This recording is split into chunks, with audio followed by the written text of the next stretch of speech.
अस्सलाम वालेकुम। आज का जो हमारा टॉपिक है वो है ऑस्टियोपोरोसिस के बारे में। ऑस्टियोपोरोसिस को हम साइलेंट डिजीज़ भी कहते हैं। इसको हम साइलेंट डिजीज़ क्यों कहते हैं? इसलिए बोलते हैं कि बोन की जो एक्टिविटी है वो हमें नॉर्मल नज़र आएँगी जब तक कि बोन की फ्रैक्चर वगैरह ना हो। तो ऑस्टियोपोरोसिस को हम किस तरह डिफाइन करते हैं कि जो बोन की नॉर्मल डेंसिटी है ना, वो अगर डिक्रीज़ हो जाए, बोन डेंसिटी डिक्रीज़ हो जाए, तो बोन डेंसिटी जब डिक्रीज़ होती है, तो बोन क्या होता है, वो फ्रीजाइल होता है और फ्रैक्चर के चांसेस उसमें ज़्यादा होते हैं। और जो बोन की जो नॉर्मल स्ट्रक्चर है ना, इसमें जो हम बोन की जो नॉर्मल स्ट्रक्चर है ना, कि इसमें जो जो आउटर कॉर्टिकल होता है इसमें, और इनर जो ट्रेबिकुलाई है, ट्रेबिकुलाई, इसका जो अपना पैटर्न है वो नॉर्मल होता है। तो ऑस्टियोपोरोसिस में क्या होता है कि जो बोन की जो नॉर्मल आर्किटेक्चर है ना, डिस्टर्ब हो जाए, तो इसकी वजह से बोन जो है वो फ्रेजाइल होता है और फ्रैक्चर के चांसेस ज्यादा होते हैं। तो इसको हम बोलते हैं ऑस्टियोपोरोसिस।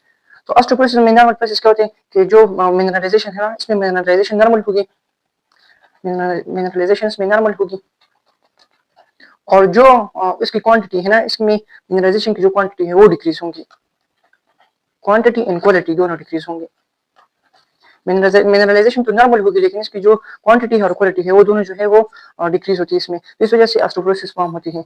अगर हम पैथोजेनेसिस की बात करें ना, तो पैथोजेनेसिस में क्या होता है, पैथोजेनेसिस, तो जिस तरह हमें पता है ना कि बोन में एक बोन रिमोडलिंग प्रोसेस होते हैं और बोन रिजोल्यूशन प्रोसेस होते हैं। तो बोन रिमोडलिंग में क्या होता है कि जो ऑस्टियोक्लास्ट की एक्टिविटी अगर वो इंक्रीज हो जाए, तो वो लीड करता है टू ऑस्टियोपोरोसिस। अगर ऑस्टियोक्लास्ट की एक्टिविटी अगर इंक्रीज हो जाए, तो उसकी वजह से क्या होगा, जो बोन है ना वो बोन वीक होगा and more prone to fracture, और इसमें फ्रैक्चर के चांसेस ज्यादा होते हैं। तो ऑस्टियोपोरोसिस में क्या होता है कि जो नॉर्मल एक्टिविटी है ना बोन की, एक में बोन फॉर्मेशन होती है, बोन की फॉर्मेशन जो एक्टिविटी है, और जो बोन की रिजॉर्शन एक्टिविटी है, रिजॉर्शन। तो इस पर ऑस्टियोपोरोसिस में क्या है कि जो बोन की रिजॉर्शन जो एक्टिविटी है वो इंक्रीज होती है। इसकी वजह से जो ऑस्टियोक्लास्ट जो सेल होती है वो इंक्रीज होते हैं। और ऑस्टियोक्लास्ट की एक्टिविटी से, ऑस्टियोक्लास्ट की एक्टिविटी की वजह से क्या होता है कि जो बोन है ना वो फ्रैक्चर होता है। इसको ऑस्टियोक्लास्ट की वजह से क्या होगा, जो ये बोन है ना, ये बोन पहले जो है वो फोरस होगा और धीरे धीरे जो है वो वीक होगा, फिर लास्ट में जो है इसकी फ्रैक्चर होंगी। तो जब तक फ्रैक्चर नहीं होती, ये हमें तब तक पता नहीं चलेगा कि ऑस्टियोपोरोसिस हुई है कि नहीं। तो ऑस्टियोपोरोसिस को हम इसलिए साइलेंट डिजीज बोलते हैं कि इसमें जब तक फ्रैक्चर नहीं होती, तो तब तक हमें नजर नहीं आएगा कि ऑस्टियोपोरोसिस फॉर्म हुई है कि नहीं। तो ये था हमारा ऑस्टियोपोरोसिस के बारे में। अभी हम पढ़ेंगे रेस्पेक्टर, ये कौन कौन से रेस्पेक्टर है जो क्रिएट करते हैं तो ऑस्टियोपोरोसिस। तो रेस्पेक्टर में हम सबसे पहले बात करते हैं जेनेटिक फैक्टर के हवाले से। तो जेनेटिक फैक्टर में हम सबसे पहले जो है फैमिली हिस्ट्री को चेक, अगर फैमिली हिस्ट्री में कोई उसके अम्मी अब्बू को या उसके बहन भाइयों में किसी को ऑस्टियोपोरोसिस है, तो उसमें जीन ऑलरेडी मौजूद होंगे, तो उसकी वजह से जो बंदा है ना उसको ज़्यादा चांस होते हैं कि उस बंदे को भी ऑस्टियोपोरोसिस होंगे। तो फैमिली हिस्ट्री में हम जीन्स को चेक करेंगे कि फैमिली में कोई जीन वगैरह इसमें प्रेजेंट है कि नहीं। फिर अगर हम बात करें ना बॉडी वेट के हवाले से, तो बॉडी वेट में, बॉडी वेट, तो अगर हम देख लेना ज़्यादातर ओबीस पेशेंट जो है, ओबीस पेशेंट में जो बोन होते हैं ना वो वीक होते हैं, तो वीकनेस की वजह से ऑस्टियोपोरोसिस फॉर्म होती है। बोन किस वजह से वीक होते हैं, तो 20 पेशेंट में क्यों ऑस्टियोपोरोसिस के चांसेस ज़्यादा होते हैं, तो 20 पेशेंट में इस तरह होते हैं ना कि जो बंदा है ना उसकी बोन जो है वो वीक होते हैं, और उसका जो वेट होता है ना वो वेट, बंदे का वेट जो है वो काफ़ी ज़्यादा होता है। तो वेट ज़्यादा होता है और बोन जो है वो वीक होते हैं, तो बोन जो है वो बंदे के वेट को इतना हैंडल नहीं कर सकता, तो वो लीड करता है टोल ऑस्टियोपोरोसिस। पहले जो ये बोन होगा ना, ये बोन वीक होगा और फिर जो है धीरे धीरे फोरस होगा, और फिर उसकी वजह से ऑस्टियोपोरोसिस फॉर्म होंगे। और तीसरा जो अगर हम पिक्चर देख ले तो एंडोक्राइन के हवाले से है ना, तो एंडोक्राइन में क्या, पहले तो हम सबसे पहले हार्मोनल चेंजेस को देखते हैं कि कौन कौन से हार्मोनल चेंजेस आते हैं ना। तो अगर एस्ट्रोजन की एक्टिविटी ज़्यादा होती है, तो हम पढ़ते हैं ना कि जो ऑस्टियोपोरोसिस है ना वो फीमेल में एज कम्पेयर टू मेल में ज़्यादा होता है। सही है, तो फीमेल में ज़्यादा क्यों ज़्यादा होती है, क्योंकि इसमें अगर अर्ली मेनोपॉज आ जाए तो इसमें एस्ट्रोजन की जो एक्टिविटी है वो डिक्रीज हो जाती है। एस्ट्रोजन एक्चुअल में क्या करते हैं, एस्ट्रोजन जो है, जो ऑस्ट्रोब्लास्ट हैं, ऑस्ट्रोब्लास्टोसिल हैं और ऑस्ट्रोक्लास्ट, इन दोनों के बीच में बैलेंस को मेंटेन रखता है। अगर ये बैलेंस जो है, अगर ये बैलेंस डिस्टर्ब हो जाए, अगर ये बैलेंस डिस्टर्ब हो जाए तो ये लीड करता है टू ऑस्टियोपोरोसिस। ठीक है। तो जब अर्ली मेनोपॉज आ जाए तो इसमें एस्ट्रोजन की एक्टिविटी है वो डिक्रीज हो जाती है। तो एस्ट्रोजन जो है ऑस्टियोब्लास्ट और ऑस्टियोब्लास्ट के बीच में जो बैलेंस है ना वो उसको डिस्टर्ब करेगा और वो जो है ऑस्टियोपोरोसिस को लीड करेगा।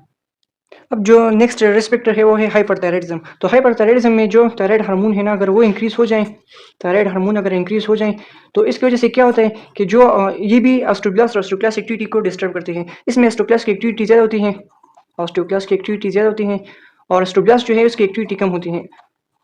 तो जब ऑस्टियोक्लास्ट की एक्टिविटी ज़्यादा होती है तो वो लीड करता है टुवर्ड ऑस्टियोपोरोसिस। अब जो नेक्स्ट फैक्टर है वो है gastrointestinal diseases. Intestinal diseases inflammatory ball disease है, इन्फ्लेमेटरी बॉल डिजीज है या माल एब्जॉर्प्शन हो रही है। तो अगर कोई इन्फ्लेमेटरी बॉल डिजीज है या माल एब्जॉर्प्शन है तो इसकी वजह से क्या होता है कि कैल्शियम की जो एब्जॉर्प्शन है वो डिक्रीज होती है। तो जब बॉडी में कैल्शियम नहीं होगा तो बून में इसकी एब्जॉर्प्शन नहीं होगी तो उसकी वजह से बून जो है वो वीक होगा और वो लीड करेगा टुवर्ड ऑस्टियोपोरोसिस। अब अगर एक बंदा है ना उसको कोई इन्फ्लेमेटरी डिजीज है, इन्फ्लेमेटरी डिजीज, तो इन्फ्लेमेटरी डिजीज में क्या होते हैं कि जो हमने पढ़ा था ना रेमेटॉइड आर्थराइटिस है अगर बंदे को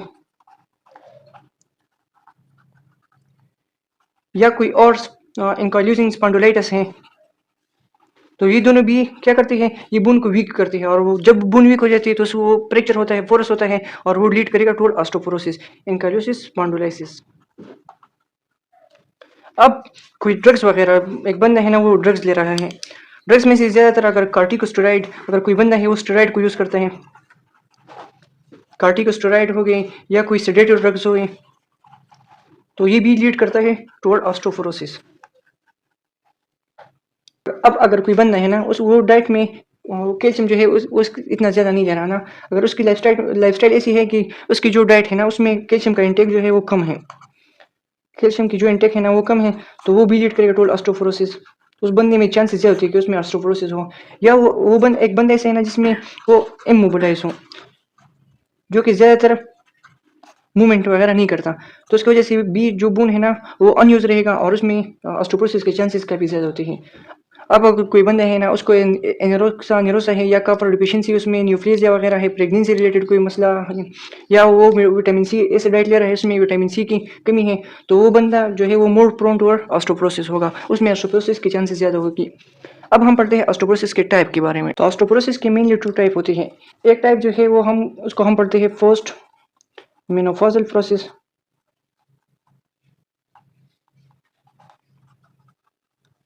और दूसरा जो है उसको हम बोलते हैं सिनाइल। तो फर्स्ट मेनोपॉजल प्रोसेस में हम क्या पढ़ते हैं, इसको हम रिलेट करते हुए एस्ट्रोजन।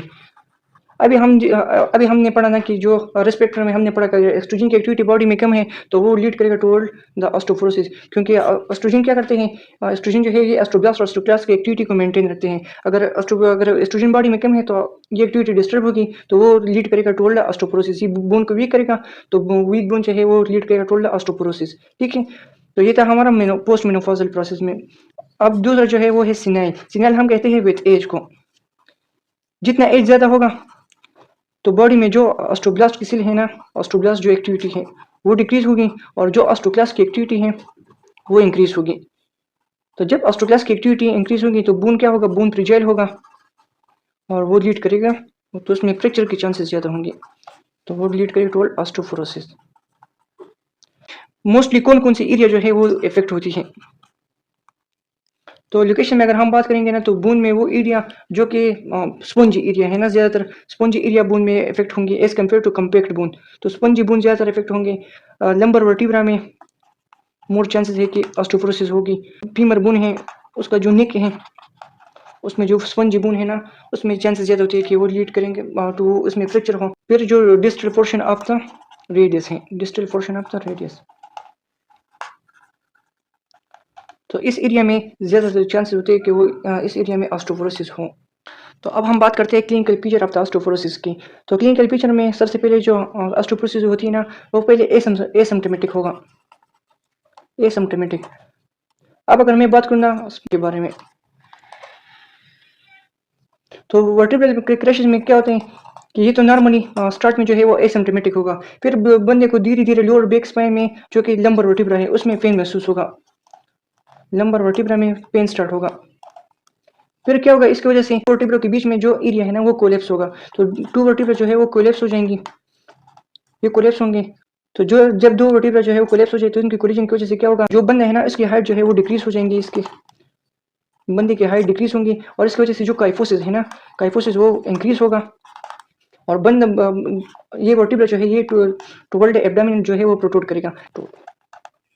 तो वर्टिब्रल क्रैशेस में क्या होता है, स्टार्ट में जो बंदा है ना वो उसको जो है ऑस्टियोपोरोसिस स्टार्ट हुई है तो वो एसिम्प्टोमेटिक होगा, फिर लोअर बैक स्पाइन में जो है वो पेन स्टार्ट होगा, फिर जो 2 वर्टिब्रा है ना उनके बीच में जो स्पेस है वो डिक्रीज होगा, तो दो वर्टिब्रा जो है वो एक दूसरे के साथ कोलिजन करेंगे, कोलिजन का नतीजा क्या होगा, जो हाइट है ना वो डिक्रीज होंगे, इसकी वजह से काइफोसिस इंक्रीज होगा और जो वर्टिब्रा है ना वो एब्डोमेन की साइड पे प्रोट्रूड होगा, तो उसकी वजह से जो है हमें ऑस्टियोपोरोसिस वो नजर आएगा।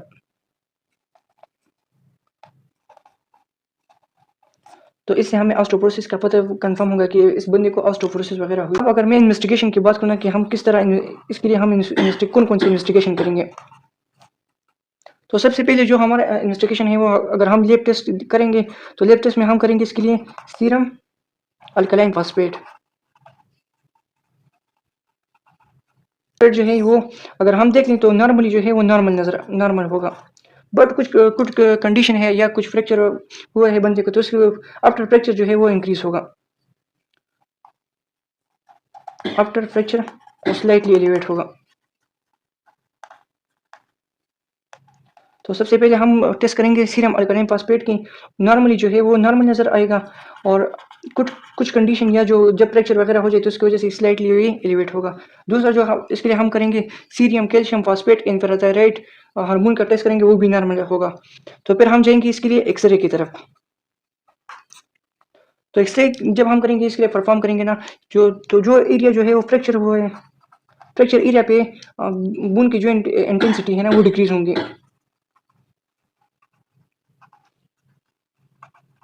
तो जिस एरिया पे बोन की डेंसिटी डिक्रीज हुई है ना तो वो एरिया हमें एक्सरे पे डायरेक्टली नजर आएंगे किस एरिया पे फ्रैक्चर हुआ है। तो कौन कौन सी एरियाज हैं जिसमें डीमिनरलाइजेशन मेनली होती है, तो वो उसमें मेनली जो है वो स्पाइन है, पिलस एरिया है और पेमोरल नेक है, फीमर का जो है ये हेड भी इसमें शामिल है। तो ये एरिया जो है मोस्टली इन्वॉल्व है। बोन की डेंसिटी फाइंड करने के लिए हम एक और टेस्ट भी करते हैं, बोन डेंसिटी के लिए हम और स्कैन करते हैं जिसको हम बोलते हैं डेक्सा स्कैन। तो डेक्सा स्कैन पे हमें जो है बोन की इंटेंसिटी जो डेंसिटी है वो मालूम होंगी। तो ये था हमारा ऑस्टियोपोरोसिस के बारे में। इंशाल्लाह हम नेक्स्ट में स्टार्ट करेंगे ऑस्टियोमलेशिया, नेक्स्ट विषय में हम करेंगे ऑस्टियोमलेशिया एंड रिकेट्स। अपना ख्याल रखिएगा, अल्लाह हाफिज़।